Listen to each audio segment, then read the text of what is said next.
皆さんこんにちは。今日は8月、京都南座に来ました。いやー、予想気温39度ということでとても暑いです。暑い夏に怪談、玉三郎さんと愛之助さんです。8月の歌舞伎座、なんと怪談がありませんでしたので、今日は京都で怪談を楽しみたいと思います。それでは京都南座、レッツゴー。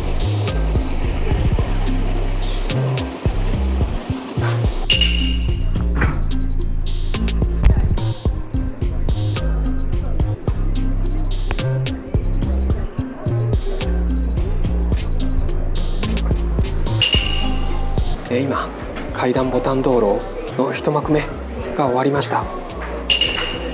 結構コミカルで、愛之助さんもやんちゃだったと思います。玉三郎さんも脱力感、独特のちょっとチームマっぽい玉三郎さんでした。とてもスピーディーな展開で、船の上で新三郎に恋焦がれるおつゆ、その後きちんと解説で、これは延長の落語が元になっている。そして延長は、幽霊は人の心、人の魂が生み出すものだというところまで解説してくれました。そして恋焦がれたおつゆは新三郎に恋焦がれて死んでしまう。でも乳母のお米と2人で幽霊になって新三郎のもとに現れる。そして新三郎と幽霊のおつゆは交わってしまう。新三郎はどんどん痩せていく。周りの者が心配してお札を貼ってバリアを作る。でそのバリアを、これは新三郎の家に出入りをしている玉沢に剥がしてくれと頼む。愛之助の玉沢と玉三郎さんのお峰、女房のお峰がどうするか悩む。いやー、これがコミカルな本当にいい演技でした。100両もらおうとお峰が提案する。そんなことできるかと。でも酒を飲まして交渉させる。その間にお峰はなんと押し入れに隠れてしまう。笑えました。そして乳母のお米が100両振らせる。2人で数える。チューチュータコかいな、チューチュータコかいなと玉三郎さんございます。いやー、そしてついに小沢はこの結界のバリアのお札を剥がしてしまう。そしておつゆと峰は新三郎に会ってしまう。そして最後はこうやって首を絞めて、新三郎はおつゆに殺されてしまう。息絶えてしまう。やっぱり南座すごく舞台と近いです。以前に歌舞伎座で見た時、正直言ってとても舞台が広いんで、新三郎の家も舞台の真ん中にポツンとある感じがして、でお札を剥がしに行く時もとても遠くから見てるような気がしましたけども、今日本当目の前で幽霊、そして新三郎の家でお札を剥がすところ、そして殺されるところ、いやー、目の前で堪能できました。コミカルな玉三郎さん、愛之助さんの怪談。さて後半はどうなるでしょうか。南座椅子もいいんですよね。エアウィーヴがとても、厚いです。こんなに厚いエアウィーヴで見やすいです。ということで夏の南座楽しみましょう。それでは後半にレッツゴー。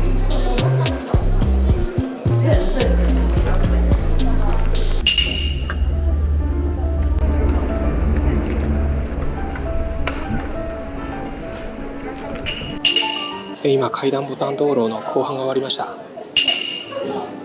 いやー、怖いですね。ちょっとゾッとかなりしました。2人を手にかけちまった。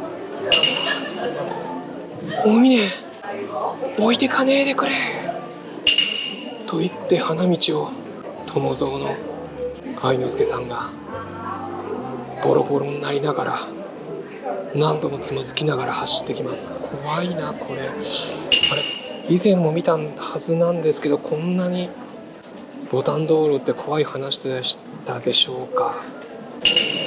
ストーリーは100両を元手に友蔵が店を構える、お峰と一緒に店を構える、繁盛する。そこに昔、お世話になったおろくが訪ねてくる。で昔話をしながら、実は亭主が、お茶屋で女に入れ込んでるというふうに嘆く。でお峰は周りからうまく聞き出して、でそしてお国という遊女に入れ上げてる友蔵を、帰ってきた友蔵を問い詰める。最初は申し訳ながってたけども、おろくが来てるというふうに聞いて、うちに置くわけにはいかねえというふうに逆ギレをする。でそのうちにお峰は昔の100両のことを口走る。すまねえと、俺が悪かったと、仲良くやろうと言った時に、その、おろくに付き人の乳母のお米が乗り移る。そしてなんとお峰におつゆが乗り移る。友蔵は反響乱になる。そしてついまずおろくを殺め、そしてお峰も殺めてしまう。ふっと我に返る。あれ刺してしまったと。手から刃物が離れない。そして刃物を手放した後、狂って花道をかけていくと。なんか人生、今いろんな人生、大金を手にしてしまったがゆえに、夫婦仲がこじれ、他の女に入れ上げてしまい、夫婦仲がこじれる。そして自分が見た幻で人が辞めてしまう。どうしてもこういう時期なんで、ちょっと猿之助さんのことを思い出してしまいました。クレバーな彼、ある時いきなり、週刊誌で、自分、そして澤瀉屋または歌舞伎界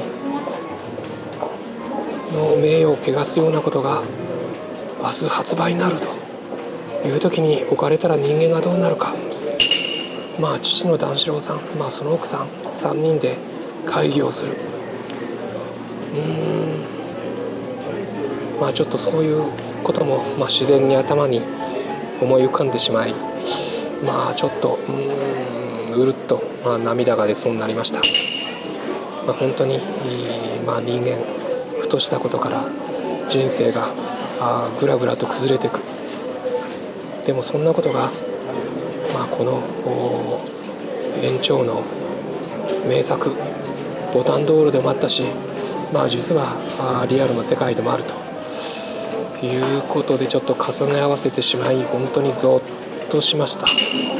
前半が、玉三郎さん割とコミカルに、演じていた。そして愛之助さんもやんちゃぶりを発揮していた。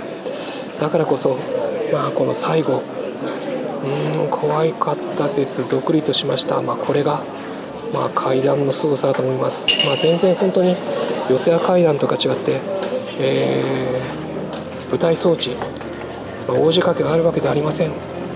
でもひたひたと、人の心の裏側をえぐるような話でした。南座、実はこれ、大向こうは今回はご遠慮くださいというような看板もありました。なるほどなと思います。だからもうシーンと、笑うときは笑い、シーンとするときはシーンとしていたと思います。あとこのボタン道路、実は私が落語会とかやって応援している、スウェーデン人落語家三遊亭好青年さん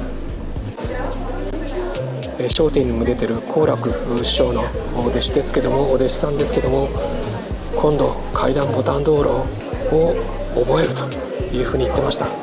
結構覚えるの大変だと言ってましたけども、好青年さんがこれをどう演じるか本当に楽しみです。聞いてみたいです。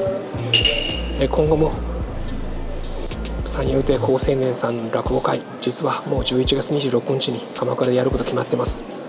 3月にもまた鎌倉で、やりたいと思います。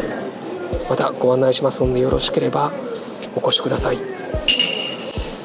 ということで、いやー暑い京都でしたけども、本当に背筋が寒くなりました。そして人間の業、魂の業、生きてるがゆえにこのいろんなことが重なって、バタフライ効果じゃないですけども、カオスのバタフライ効果じゃないですけども、小さなことがファヤーとなって、それが大きな流れになってしまう感じました。といってもちょっと気分を変えて、明るくドーパミンが上がるような、和の伝統芸能、これからもお届けします。ということで、今日は京都南座からお届けしました。お国株式発祥の地です。それでは皆さん、またお会いしましょう。いいねやチャンネル登録をぜひよろしくお願いします。皆さんの歌舞伎の感想、落語の感想もコメントにお書きください。それではまた。